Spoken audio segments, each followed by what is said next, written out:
Hello, hockey fans. Well, what a night, huh? Four teams entered their game fours with a chance to win them and even their series, and that's exactly what happened. Improbable, isn't it? So, that's how it went.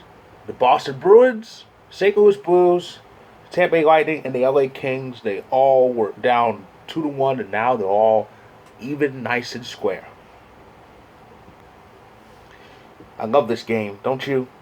But anyway, the action started with the Bruins. They got this wild news that Charles McAvoy was going into COVID protocols. I think this was like literally minutes before the game started, but they still pulled it out. Brad Marchand with 5 points, 2 goals, 3 assists, and a nice parting shot of reality for Tony DeAngelo. Mm. That's why I love that player. I'm one of the few non-Bruins fans who loves Brad Marchand. He's amazing.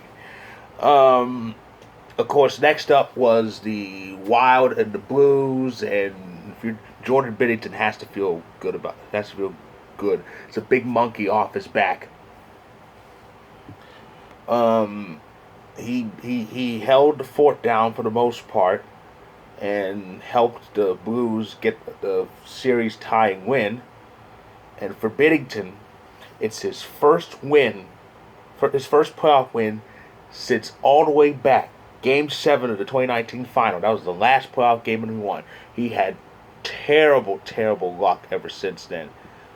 I think he said he lost his last 9 in a row, and I know the ones he lost.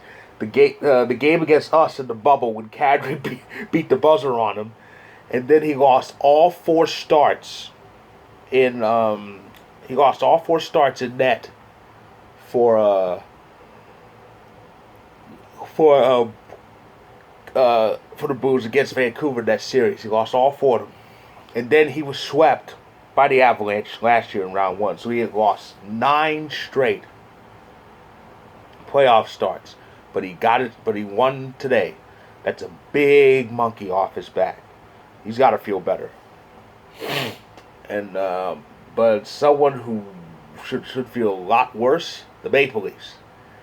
Oh no, I don't know what happened here. Well, I know what happened here. The Maple Leafs got blasted, and it was 7 goals scored by 6 players, a menagerie of 6 players, and Toronto just didn't have a chance. It's a 2-2 series, but here's the thing. Vasilevsky has still looked pretty much human in this series. He didn't win. He won the game, but not because of his efforts. It was mostly because the offense exploded. But they got to go to Toronto for Game 5. That's going to be the test. Toronto needs to win Game 5 to have any shot of winning this series, because I think if they lose Game 5 at home, they won't be back there. I'm honestly serious. If they lose Game 5 at home, that'll be the last home game they play, and it's going to be another disappointment for the Leafs. And as I actually said this, on social media, at Avs Packers fan on Twitter. I've said this on social media. If the Leafs fail to win a series this year, they're gonna have to fire Dubas. They're gonna have to, because he's been there long enough and nothing's changed. But we'll see. Tuesday will tell the tale. Finally, the Kings solved some of their problems.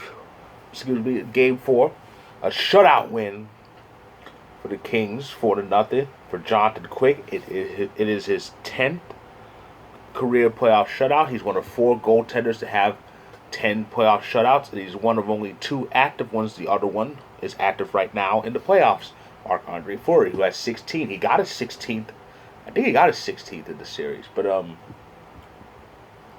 yeah. So the Kings rebounded, especially defensively. They rebounded from their bad losses in games 2 and 3, where they gave up a grand total of 14 goals.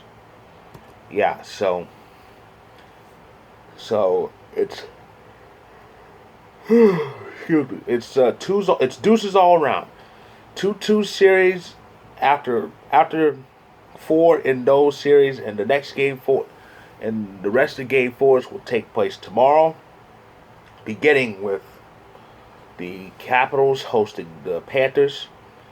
Now Washington's up 2-1 in that series over the President's Trophy winners. That game's still in Washington, meaning they have a good chance to make it 3-1, and really, really giving it to them. It's gonna be if Washington wins and makes it 3-1. Florida is not winning this series, even though they'll have to win. Even though they have 2 of their final 3 games at home. But it's gonna be a hell of a road. It's gonna be a hell of a hill to climb if Washington takes Game 4. It's another Game 4 in Pittsburgh. Rangers and Penguins. Penguins took Game 3 in grand fashion. Now they're going to take Game 4, hopefully with some defense, because Domingue, well, he shut the door in relief in overtime. But as far as his home start, the home win, that was mostly due to the offense. They had to knock out Shesterkin to get it done, and that's what happened. Though one has to believe Igor is going to be mad as hell after that performance. So Pittsburgh better hit him early like they did in Game 3. And then later on, it's 2 games at 7 Eastern, 4 p.m. Pacific, and then the later half at 9:30 Eastern, 6:30 Pacific. It's an elimination game, the first one of the playoffs, and there won't be another one until maybe Tuesday, depending on how the other 3 Game 4s turn out. But there won't be another one until Tuesday, because I said Tuesday. There won't be another one until Wednesday. I'm sorry. There won't be another one until Wednesday, because none of Tuesday's games are elimination games. But yeah, Monday features our first elimination game of this year's playoffs. Avalanche Predators in Nashville. Avs are up 3-0 and can complete the sweep. Now, as an Avs fan, I'm overjoyed that we have this shot, that we've made it this far to be the first to clinch a series. But as an overall hockey fan, I'm very surprised at this. I thought Nashville would kind of give the Avs a bit of a challenge, and that hasn't happened. But yeah, so Nashville finds themselves on the brink of elimination, and from what I've read, I don't think they know which goalie they're going to start. Is it going to be Ingram again? Is it going to be Riddick? Because we do know this, it is still not going to be Saros. It was wishful thinking on their part to hope that Saros would be ready for the home games, because they said 1 and 2, and that has people thinking, well, he'd be back for 3. That didn't happen. It was still Ingram in net, and Ingram got clobbered. So what are they going to do? They're either going to go with Ingram again, or they might have to go with Riddick, who also got clobbered. It's not an enviable situation. But speaking of net, we don't know the status of Kemper. They say he might be ready to start Game 4, but there are Avs fans on social media saying we could afford to sit him for Game 4, because if we, God forbid, lose, it's only 3-1, we could have Kemper ready for home to finish off Nashville in Game 5. If we win Game 4, then that's a longer break for Kemper. He could really heal that terrible injury, and he'll be ready for round 2. So either way, it's good. And the other Game 4 on the later half is Calgary and Dallas. Dallas took the 2-1 lead by winning Game 3, which actually had goals in it. More than 2 goals. And it wasn't a shutout. So Dallas is Dallas has a chance to put Calgary on the brink or something. Yeah, it's crazy. You got 2 first place teams that could be on the brink of elimination after 4 games.